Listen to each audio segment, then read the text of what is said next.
Salut l'Afrique, salut tout le monde. Je suis Stone. Avant, quand on parlait de ça, les intellectuels pensaient que c'est de la pure jalousie, c'est du mépris, parce que nous, on n'a pas le moyen de fréquenter. Nous, on n'a pas les moyens d'avoir Bac plus 1, Bac plus 2. Nous, on n'a pas les moyens d'avoir du master, du doctorat. Donc, ils pensaient que c'est de la pure jalousie. Aujourd'hui, à Mansa, on en parle. Je vous laisse suivre la vidéo. Et sans garo, mais les miomi le glonia, on en a agbanlegnato, si bébé mio et agbanleomini, qui est miomi do moyen de pepe miatimi schoolo, mindo doctoro, mindo mastero, mindo bac plus 1 kwetoa.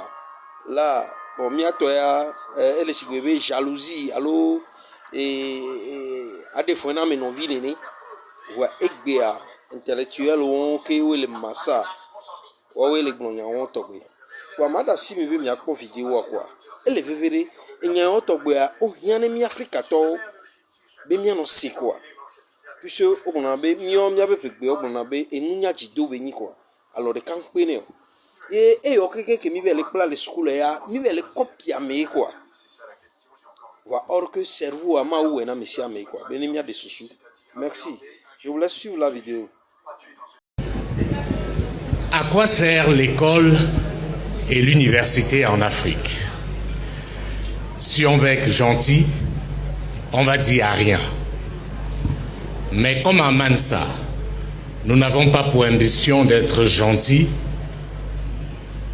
nous allons dire qu'en réalité, depuis des décennies, en Afrique, l'école et les universités sont des véritables camps d'endoctrinement où on essaye de produire des esclaves. Et oui, mes chers amis, depuis lors de la maternelle au primaire, en passant par le secondaire et avec pour couronnement l'université, ce qu'on essaye de faire de vous, c'est de véritables nègres de maison.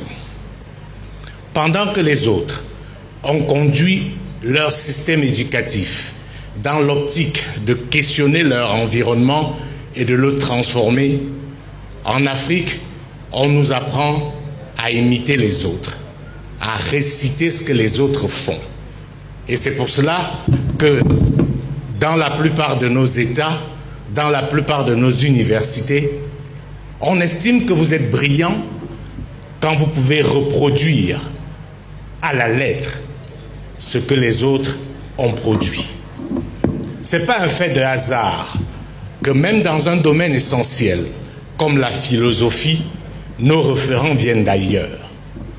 Nous sommes contents de parler de Hobbes, Emmanuel Kant, Platon, Socrate et j'en passe. La question que j'aimerais nous poser, c'est qu'est-ce que ceux-là savent de l'Afrique? Comment pouvons-nous penser notre modèle de société à l'aune des gens qui ont travaillé pour démontrer que nous ne méritions même pas d'être considérés comme des êtres humains? Il faut soi-même être ignorant ou accepter d'être esclave pour continuer à subir ce genre d'humiliation. Madame, Monsieur, vous n'êtes pas plus intelligent parce que vous savez réciter ce que les autres ont écrit. Chers amis étudiants, vous n'êtes pas plus brillants parce que vous pouvez citer les plus grands auteurs du monde. Nous sommes venus ici ce matin pour vous dire que certains de vos enseignants, à défaut de vous mentir, vous travestissent. Ils font de vous ce que vous ne devez plus accepter d'être, à savoir des esclaves. Ce n'est pas un fait du hasard si dans nos habitudes de consommation, dans notre façon de nous vêtir, dans notre façon de penser et même dans notre façon de manger, nous singeons les autres. L'un des autres éléments palpables, c'est la langue.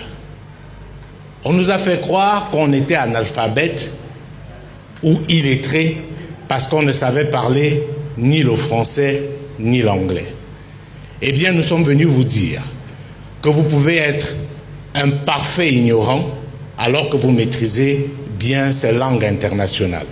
Par contre, vous pouvez être un savant en malinké, en soussou ou encore en peul. N'ayons plus peur de qui nous sommes.